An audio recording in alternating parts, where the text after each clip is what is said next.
The massive crystal hall floated in empty space between the stars. Inside, creatures from 800 worlds sat in rows that went up and up like a giant bowl. This was the Galactic Council, and today they were angry at humans again. Ambassador Tae-ho Kim stood at the center of the hall. His black suit looked plain next to the colorful aliens around him.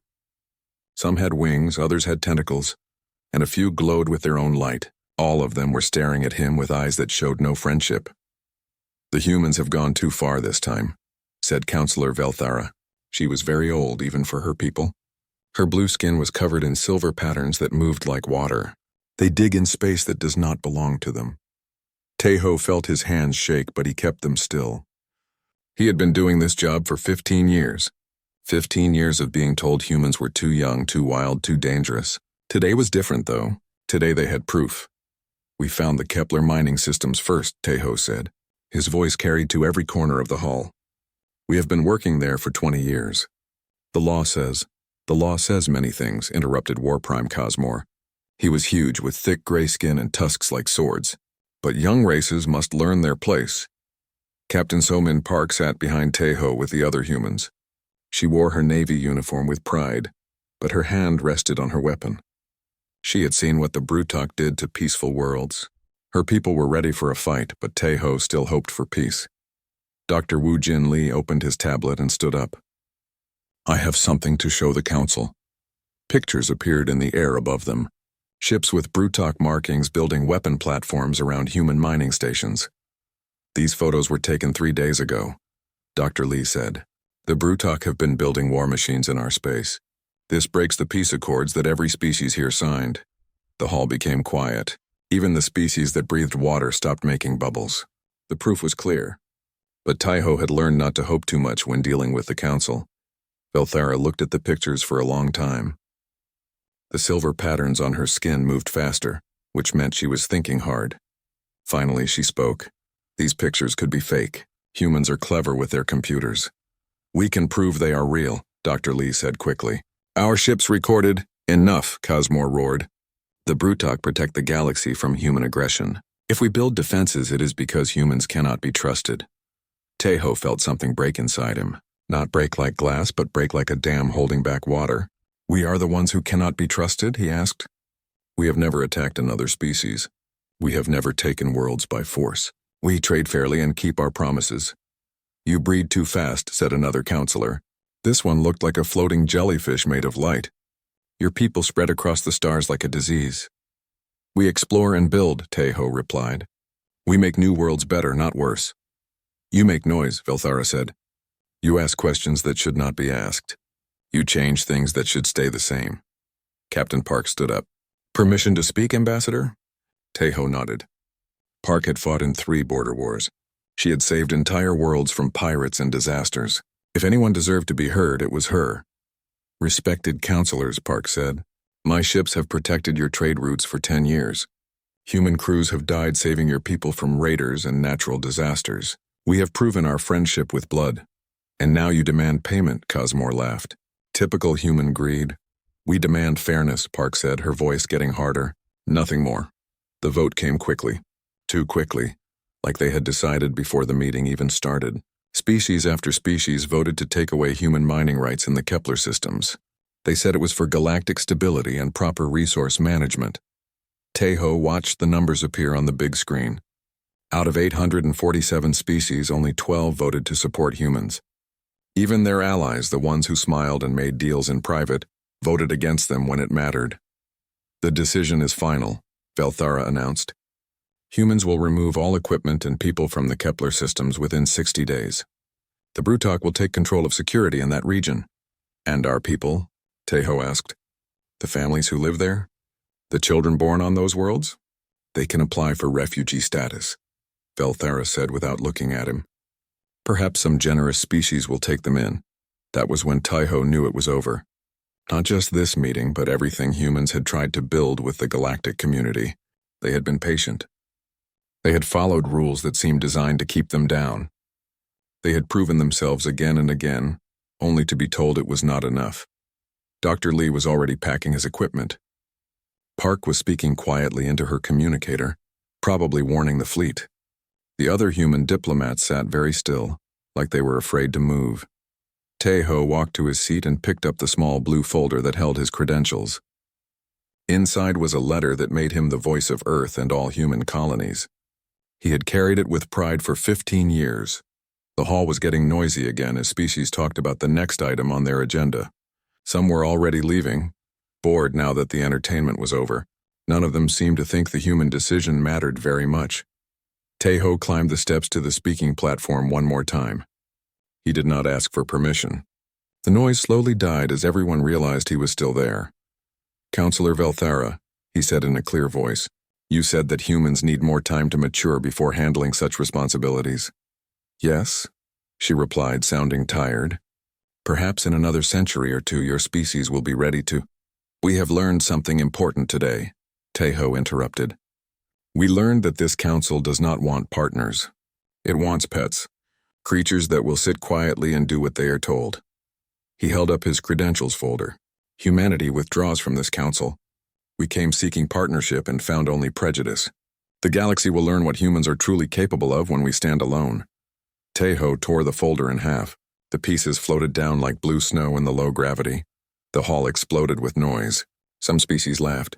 Others seemed shocked. A few looked worried. Captain Park was already moving, gathering the human delegation. Dr. Lee had sealed his equipment and was heading for the exit. Security guards started moving toward the humans, but Park's hand moved to her weapon and they stopped. "This is foolish," Velthara called out. "Without the Council's protection, humans will not survive. Pirates and raiders will destroy your undefended colonies." Taeho stopped at the door and looked back. "Thank you for the warning, Counselor. We will keep it in mind." As the humans walked out, Cosmore's laughter followed them. "Run back to your little blue world," he shouted. "The galaxy belongs to real species now." None of the humans looked back. They walked through the crystal corridors and onto their ship with straight backs and high heads. Only when the airlock closed did Captain Park allow herself to smile. "Admiral Choi is going to have some choice words about this," she said. "Let him," Taeho replied. "It is time the galaxy learned that humans do not need anyone's permission to exist." Their ship pulled away from the council station and jumped to hyperspace. Behind them, the greatest political body in the galaxy continued its business, already forgetting about the small delegation that had just walked away from everything. They would remember soon enough. The news spread across the galaxy faster than light itself. On every world and every space station, creatures with different shapes and colors heard the same impossible story. The humans had walked out of the Galactic Council. On most worlds, the reaction was the same. Laughter. "Stupid mammals," chittered the insect-like Vex as they shared the news in their hive cities. "They will come crawling back within a month."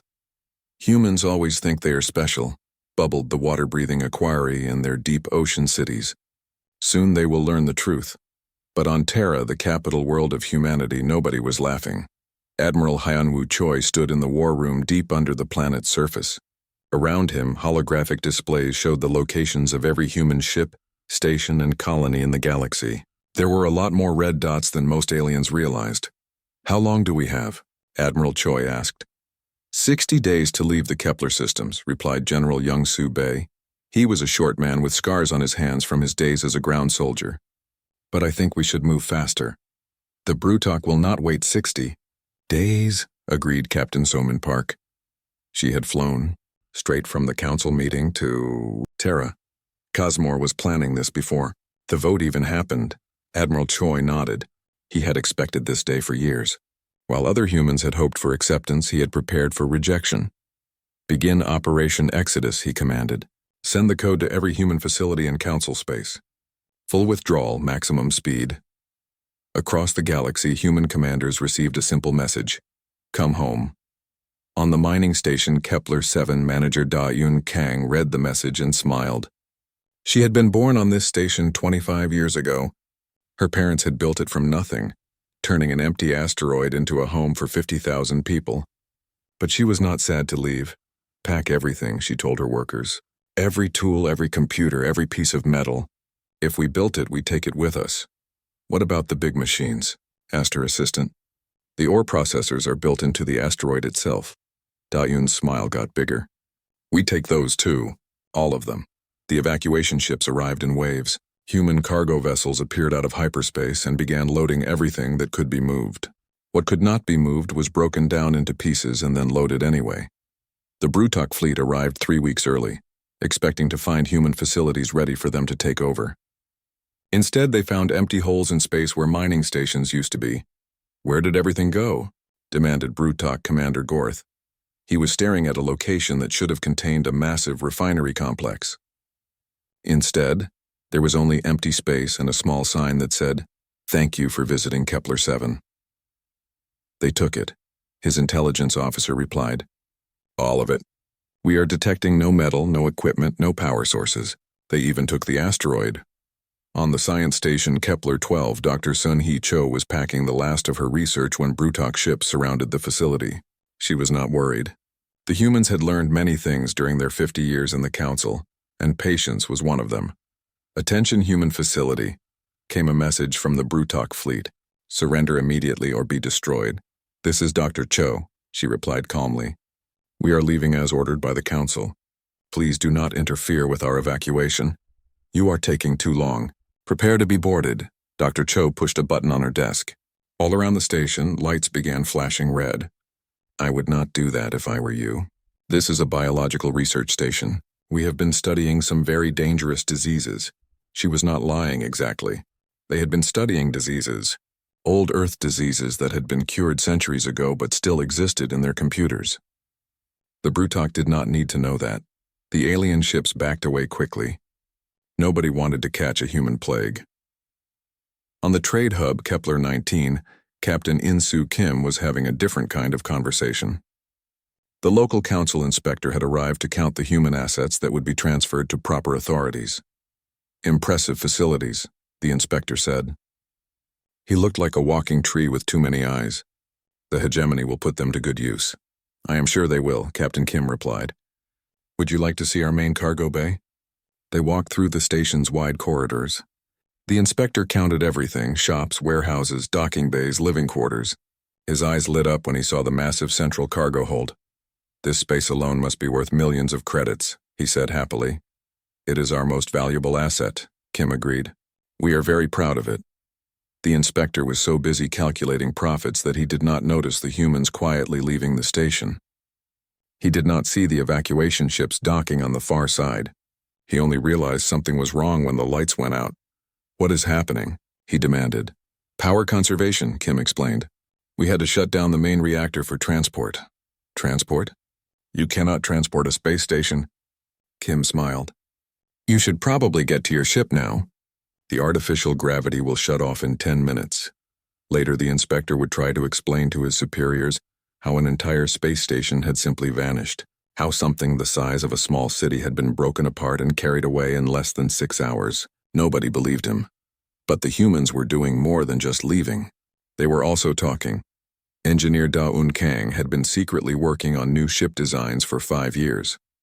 While the council species shared technology slowly and carefully, humans had been developing their own solutions to problems the aliens thought were impossible. "Show them," Admiral Choi said. On the display screen, a new type of human ship appeared. It was smaller than council vessels, but moved differently. Instead of the smooth curves that most species preferred, it was made of flat surfaces and sharp angles. It looked dangerous. "The drive system is completely new," Da-Un explained. "We do not need the council's hyperspace beacons anymore. Our ships can jump anywhere, anytime." "How is that possible?" asked General Bay. "We asked different questions," Da-Un replied. "Council species tried to improve the old beacon system. We asked why we needed beacons at all." Admiral Choi studied the ship design. "It would change everything." "How many can we build?" "The first 100 are already being assembled. We can have 1,000 ready in 6 months." Across human space, similar conversations were happening. Scientists were sharing discoveries they had kept secret. Engineers were showing designs that broke council rules about safe technology. Military officers were discussing tactics that no alien species had ever seen. But the most important conversations were happening in dark corners of the galaxy, in places the council had forgotten or ignored. Commander Jae Sung-Oh was meeting with representatives of the Corvan clans. The council called them savage warriors and refused to trade with them. But Commander Oh had been watching them for years. Their ships were crude but effective. Their weapons were simple but deadly, and they hated the Council as much as humans did. "You offer alliance?" asked War Chief Grokthar. He was twice as tall as a human and covered in scars from 100 battles. "We offer friendship," Commander O replied. "The Council thinks you are too primitive to matter." "They are wrong. And what do humans gain from friendship with savages?" Commander O smiled. "The Council is about to learn that they made a mistake. A very big mistake. When that happens, they will need someone to blame. It will not be us." Similar meetings were happening throughout the galaxy. Humans were talking to species the Council had rejected, ignored, or forgotten. They were making friends in places where the Council's influence was weak. Dr. Sun-Hee Cho had discovered something interesting during her research. Many of the species the Council considered too primitive actually had advanced technology. They just used it differently. The gas-breathing nebula dwellers had mastered energy manipulation in ways that seemed like magic. The crystal-based resonance could communicate instantly across any distance. "They are not primitive," she reported to Admiral Choi. "They are specialized. The Council only values one type of advancement, and we value all types," the Admiral replied. "Make contact. Offer them what the Council never did: respect." Ji Hee-yoon was busy with a different kind of preparation. As Director of Human Intelligence Services, she had been collecting information about the Council for decades. Corruption, secret deals, species supremacist policies. She had files on all of it.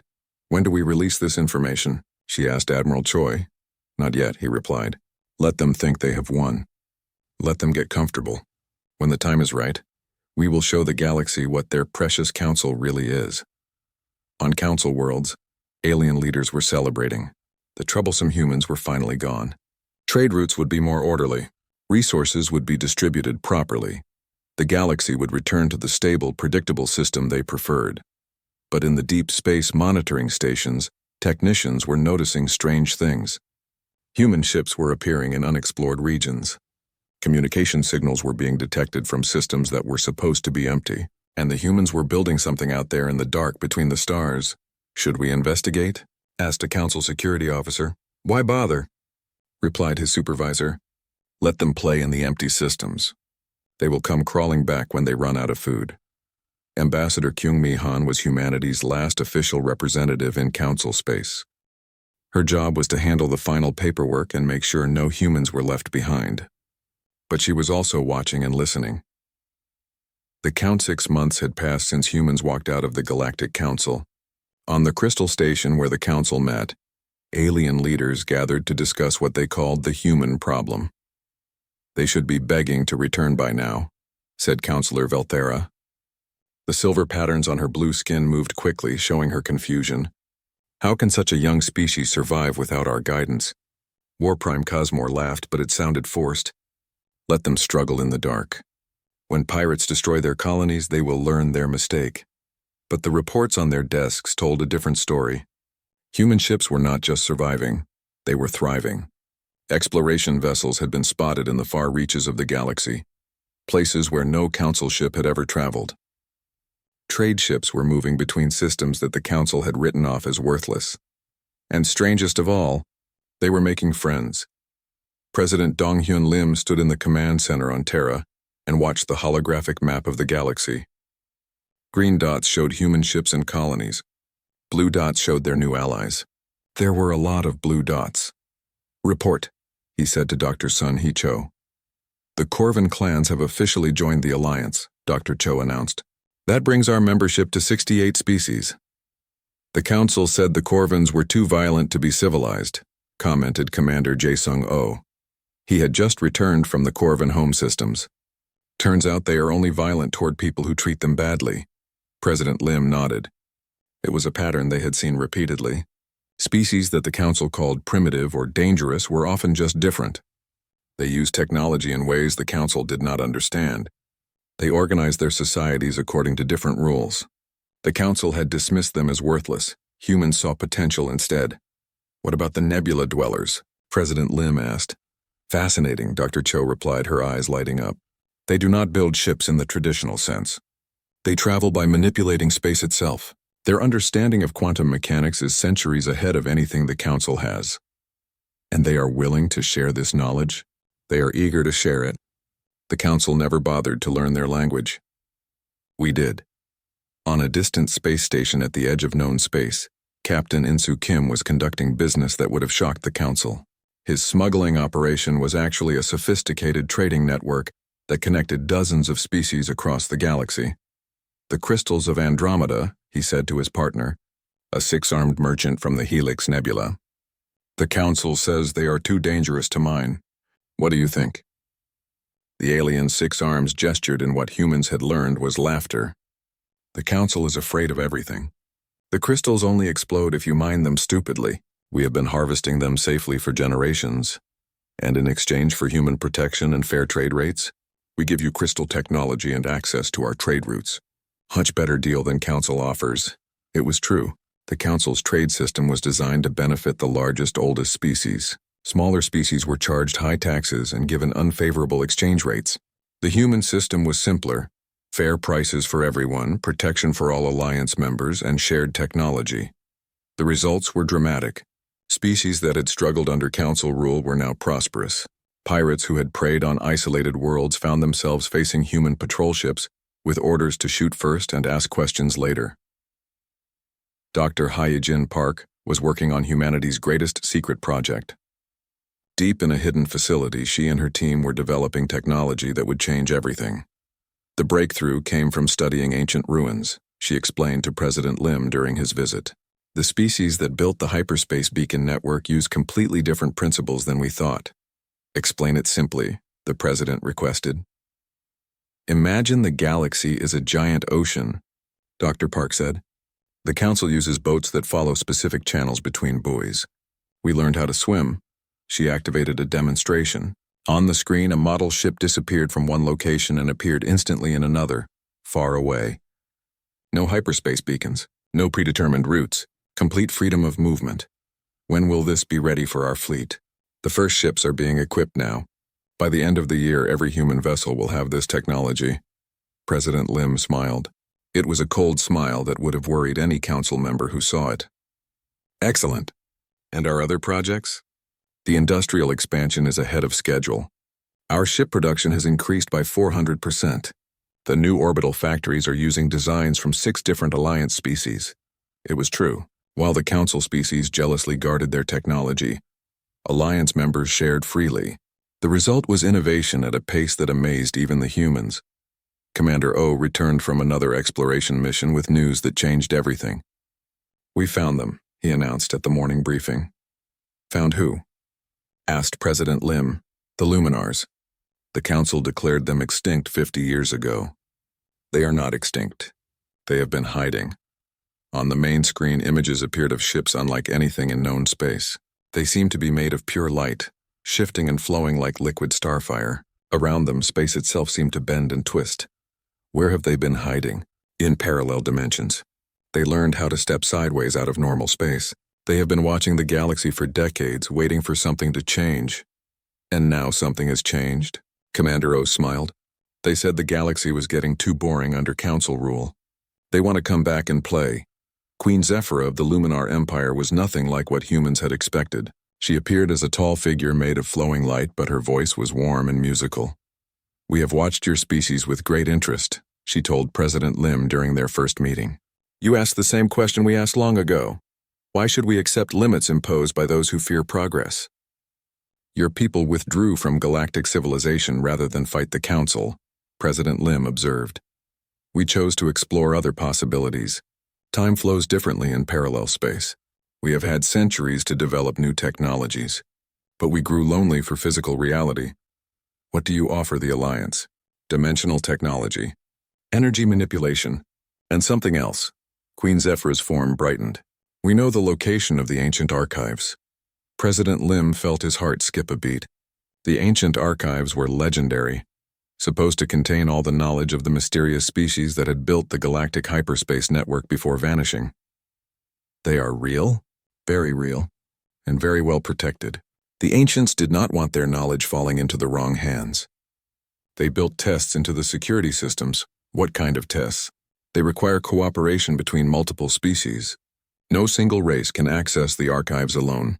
The ancients believed that only a truly unified civilization deserved their inheritance. While humans were making these incredible discoveries, the Council was dealing with problems they had never faced before.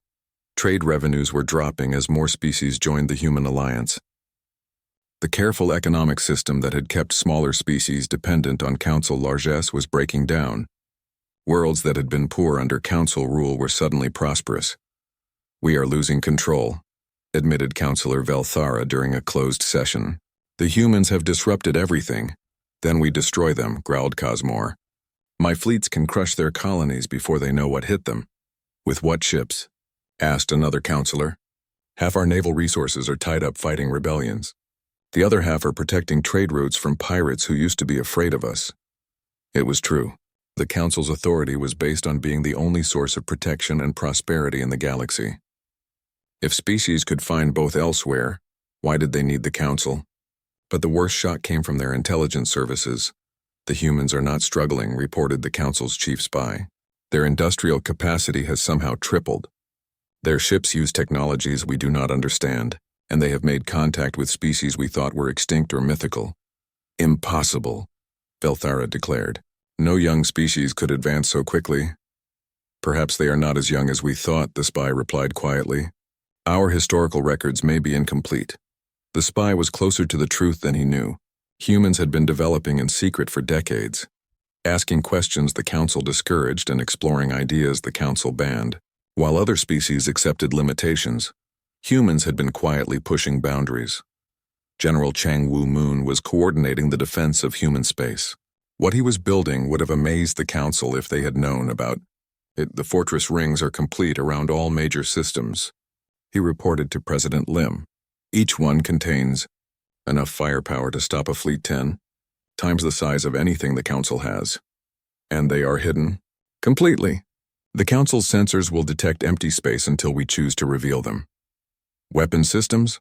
A combination of human engineering and alliance technology. The Corvin kinetic weapons, Luminar energy manipulation, crystalline shield systems, and our own targeting computers. Nothing in the galaxy can match them. President Lim studied the tactical displays.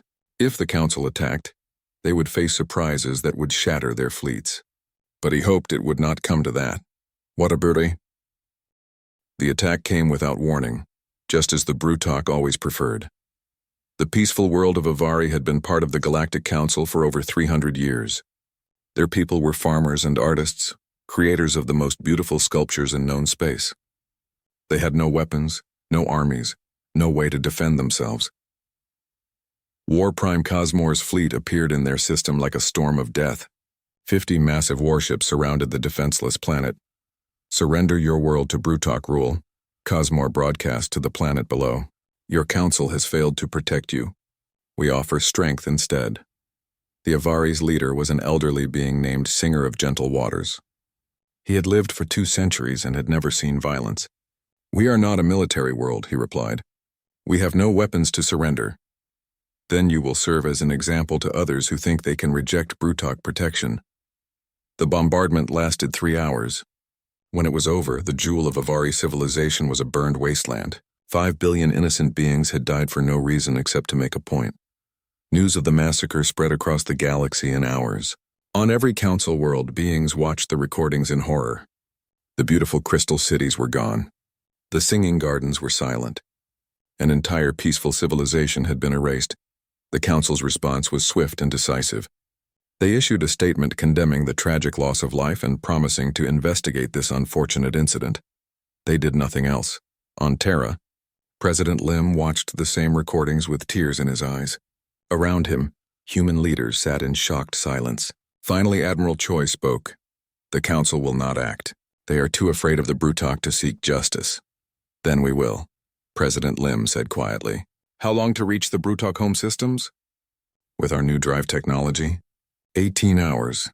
Fleet Admiral Mi Young-seo had been waiting for orders like these her entire career.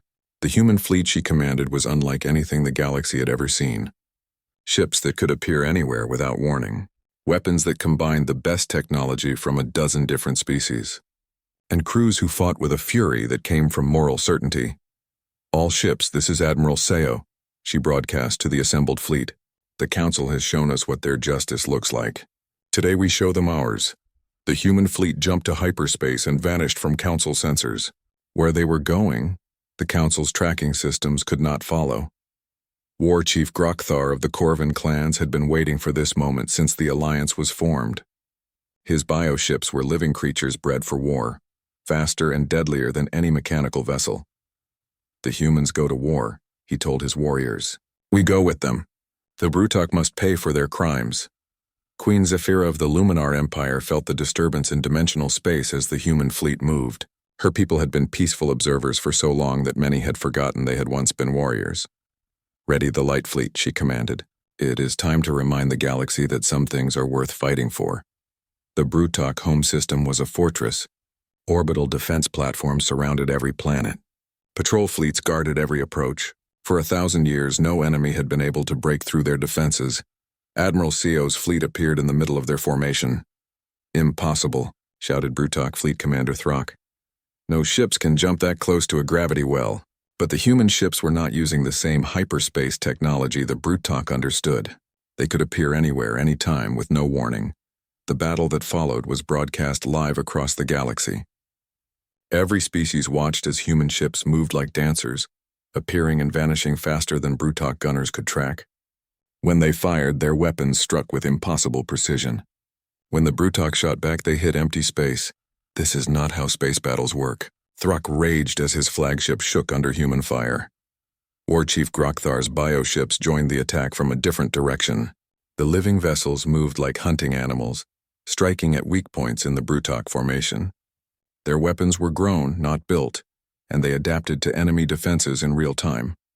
Queen Zephyra's light fleet materialized from parallel dimensions. Her ships were made of pure energy, impossible to hit with conventional weapons, but capable of tearing apart any target they chose.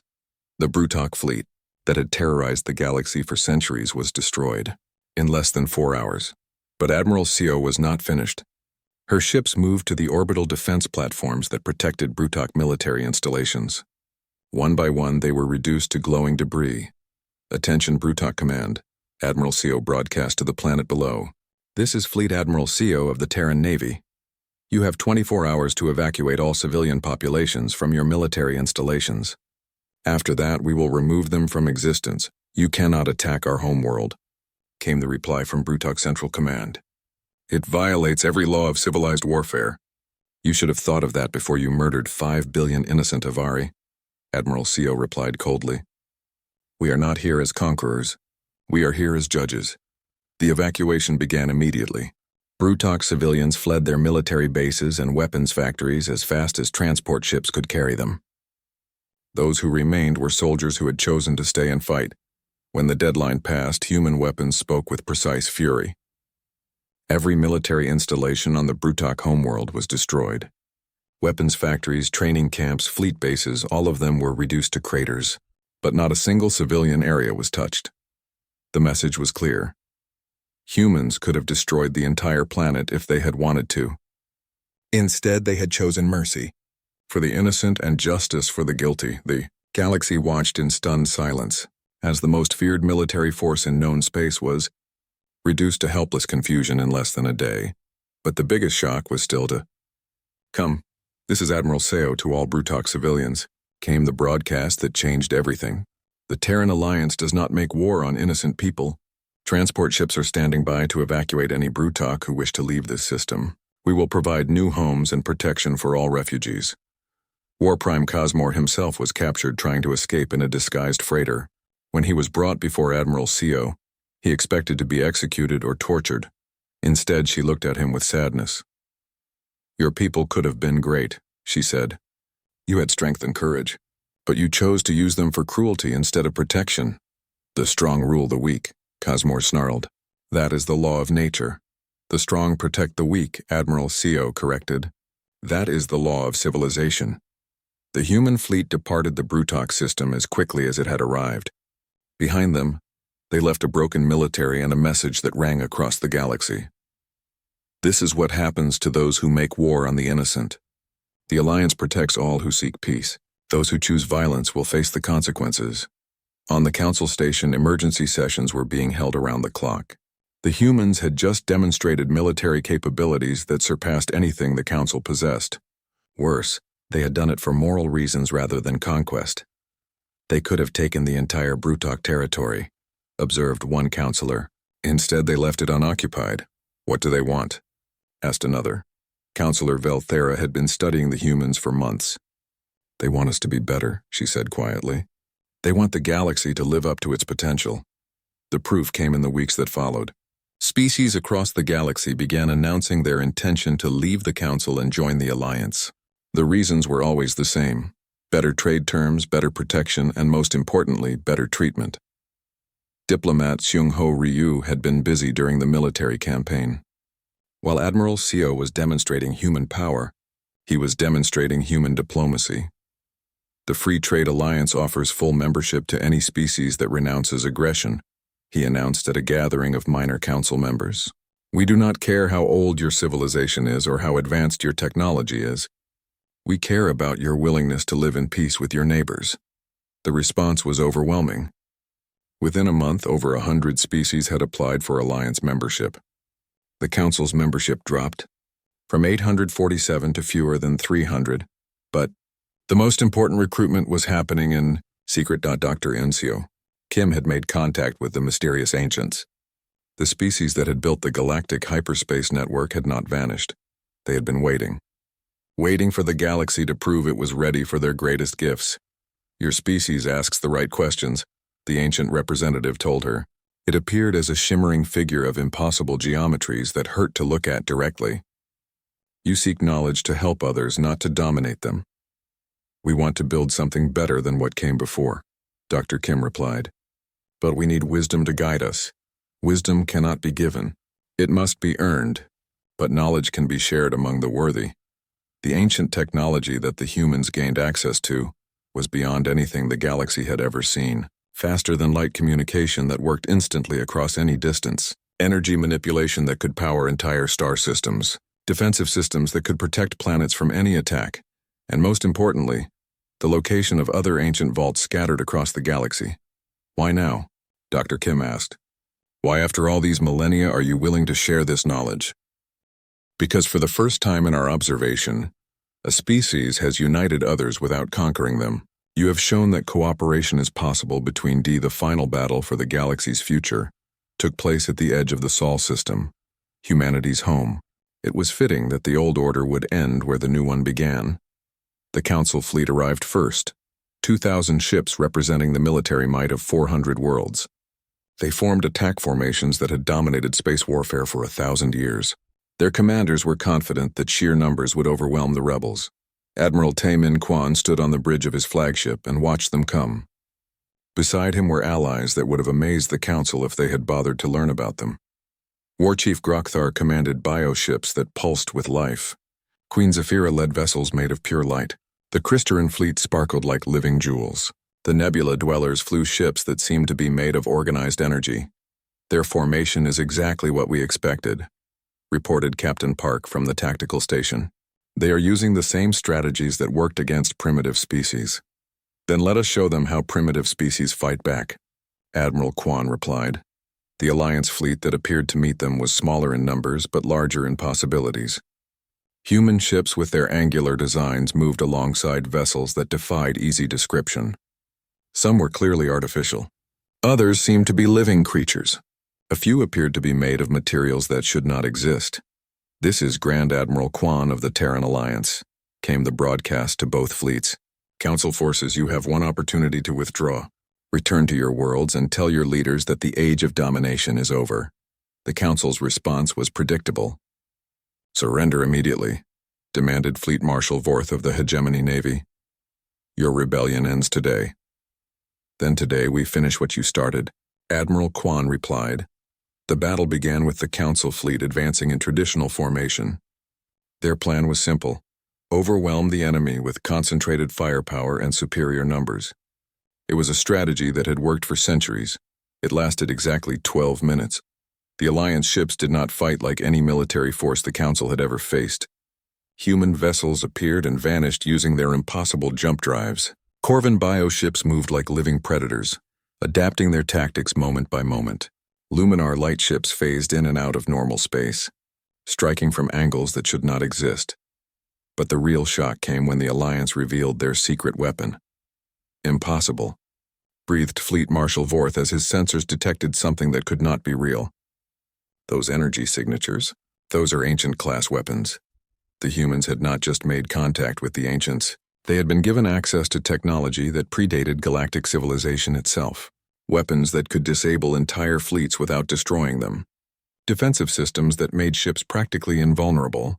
Communication networks that allowed perfect coordination across any distance. The Council fleet found itself outmatched in every possible way. Their weapons could not penetrate Alliance shields.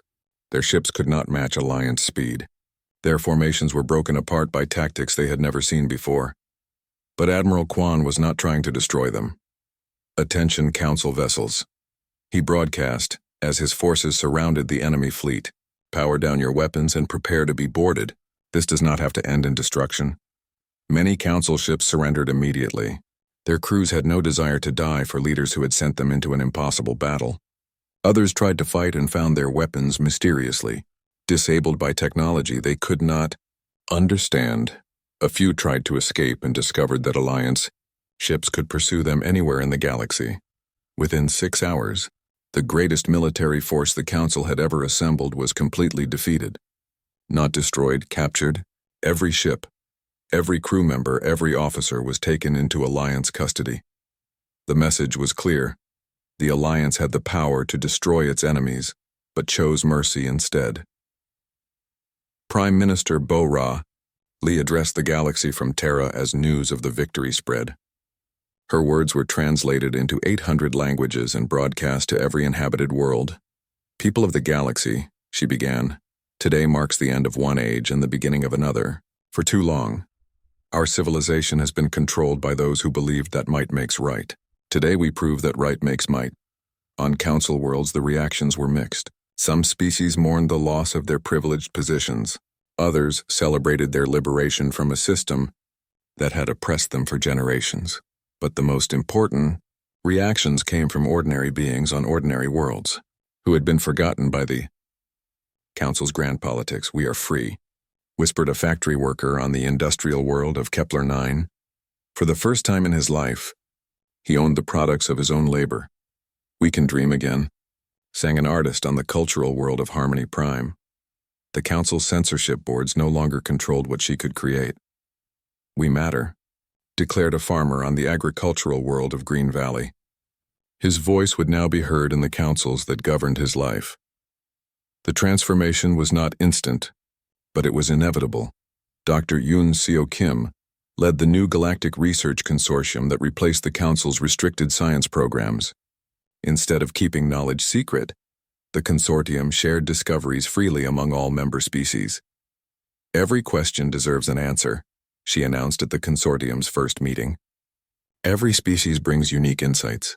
Together we will understand the universe in ways none of us could achieve alone. The results were immediate and dramatic. Diseases that had plagued certain species for millennia were cured using techniques developed by others. Energy problems that seemed impossible were solved by combining different approaches to physics.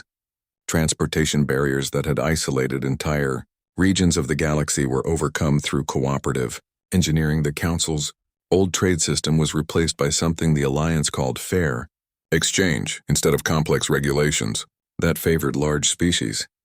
The new system was simple: equal value for equal value, protection for all traders, and no taxation without representation. Captain In-Soo Kim, whose smuggling operation had helped prepare for this day, became the first director of galactic commerce. His job was to ensure that no species was economically exploited by another. Trade should benefit everyone involved, he explained to a gathering of merchant captains. If one side gets rich while the other stays poor, that is not trade, that is theft. But the most important change was political. The old council had been based on the principle that older species deserved more power. The new Galactic Assembly was based on the principle that all species deserved equal representation. Councillor Jinna Park, the first human representative to the new government, stood in the rebuilt chamber and looked at the faces around her. There were no more tiers showing who was more important than whom. Every delegate sat at the same level. Every voice had equal weight. "We gather not as rulers and subjects," she said in her opening address, "but as partners in building the future." The chamber was twice as large as the old council hall, but it felt more intimate. Species that had been excluded from galactic politics for centuries now had seats at the table. Young races stood beside ancient ones. Peaceful farmers debated policy with warrior clans. Prophet Sang-Ho An had become something unexpected, a spiritual leader for the entire galaxy.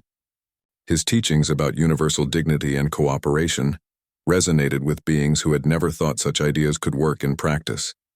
"We are not one people," he taught from the steps of the assembly building. "We are many peoples choosing to be one community. That choice, renewed every day, is what makes us strong." The old council species faced a choice: adapt to the new reality or be left behind. Most chose adaptation. Councillor Velthara was among the first to formally apologize for the council's failures. "We thought wisdom came from age," she admitted at a public ceremony. "We learned that wisdom comes from listening to others." Even some of the brutak changed their ways. Without their military supremacy to rely on, they discovered they were actually quite good at engineering and construction. Brutak construction crews became famous across the galaxy for building structures that could survive anything. "We were warriors without a war," explained former War Prime Gaztor, who now managed the largest construction company in Alliance space. "Now we fight against entropy and chaos instead of against other species, but the greatest changes were happening in the deep reaches of space, the ancient archives that Queen Zephyra had revealed were open to all Alliance members. The knowledge contained within them revolutionized galactic civilization. Faster-than-light travel became as simple as crossing a room. Energy was so abundant that poverty became impossible. Medical technology advanced to the point where death itself became optional. "The ancients left us more than technology," Dr. Kim reported after her first deep exploration of the archives. "They left us wisdom, guidelines for how advanced civilizations should behave." The most important guideline was simple: power should always be used to lift others up, never to keep them down. It was a lesson humanity had learned through centuries of struggle on their own world. Now they were teaching it to the galaxy. 5 years after humanity walked out of the Galactic Council, the